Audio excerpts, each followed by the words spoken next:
Hello guys, welcome to my channel at cooked. আজকে আমরা নিয়ে চলে এসেছি স্পেশাল চিকেন। আমরা এই স্পেশাল চিকেনটা একটু আলাদাভাবে করব। চলো টাইম না ওয়েস্ট করে আমরা এইটা শিখে নিই। প্রথমে আমি নিয়ে নিচ্ছি 200 গ্রামের একটা প্যাকেট। আমি সেটা 100 গ্রাম দেবো, হাফ দেবো আর হাফ রেখে দেবো।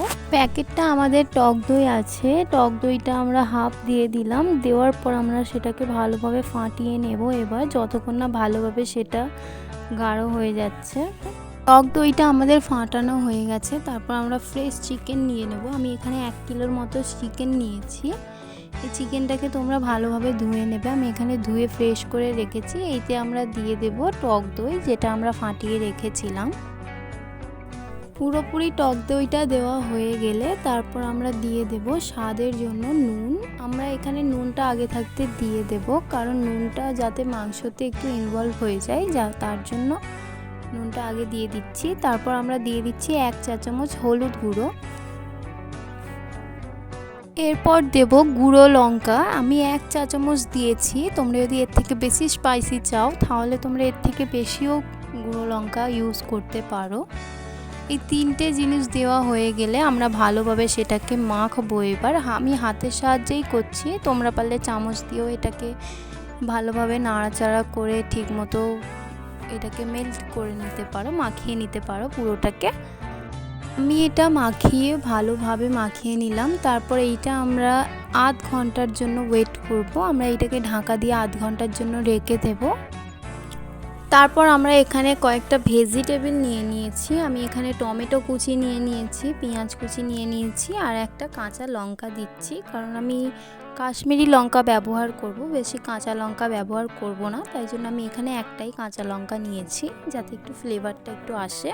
ভেজিটেবলগুলো সাইডে রেখে তারপর আমরা গ্যাসেতে একটা প্যান রেখে দেব। প্যানটা রাখার পরে আমরা সরষের তেল দেব। যতটা পরিমাণে আমাদের চিকেনটা ছিল ততটা পরিমাণে আমি এখানে সরষের তেল দিচ্ছি এবং সরষের তেলটা গরম হতে ওয়েট করছি। তেলটা গরম হয়ে আসলে আমরা সেটাই কাঁচা পেঁয়াজ যেটা কুচিয়ে রেখেছিলাম সেটা দিয়ে দেব এবং দেওয়া হয়ে গেলে ভালো করে ভাজতে লাগবো আমরা সেটাকে।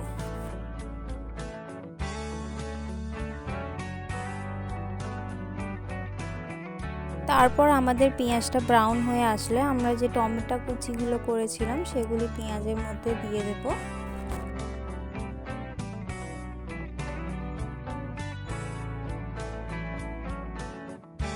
তারপর আমরা টমেটোগুলি ভাজার পরে তারপর আমরা দিয়ে দেব স্বাদ পরিমাণে নুন। তারপর দিয়েছি 1 চা চামচ কাশ্মীরি লঙ্কা। তারপর দেব আমি হলুদ গুঁড়ো 1 চা চামচ। হলুদ গুঁড়ো দেওয়ার পর তারপর আমি দিচ্ছি জিরে মরিচ গুঁড়ো, দুটো একসাথে 1 চা চামচ দিয়ে দিলাম। এরপর আমি দিলাম আদা রসুন বাটা, আদা রসুনের পেস্ট, কারণ এটা আমি 2 চা চামচই দিয়েছি। তারপর আমি এই সবগুলি মিশ্রণ দিয়ে ভালোভাবে মিক্স করে নেব, সেটাকে নাড়াচাড়া করব। এবার আমরা ভাজতে লাগবো সেই মশলা।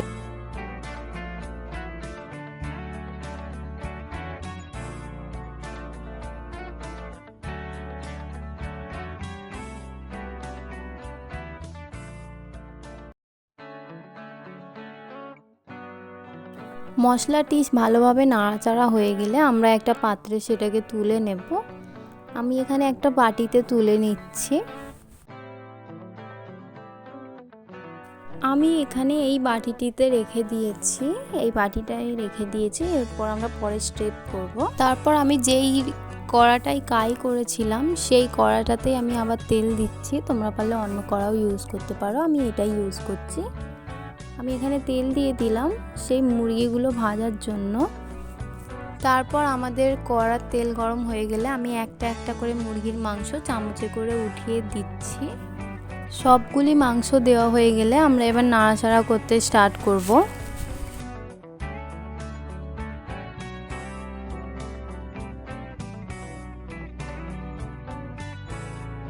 মুরগির মাংসটা হালকা হালকা ভাজা হয়ে গেলে আমরা সেই কাই করে রাখা বাটিতে যেটা রেখেছিলাম সেটা আমরা মুরগিটাই দিয়ে দেব।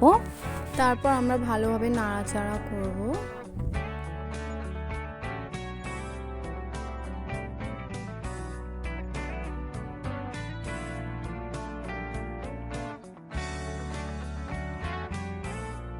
তারপর আমাদের নাড়াচাড়া করতে করতে যদি মুরগি মাংসে সেই জলটা শুকিয়ে তেল বেরোয়, তাহলে আমরা হালকা জল দিয়ে ফের আবারও নাড়াচাড়া করতে স্টার্ট করব।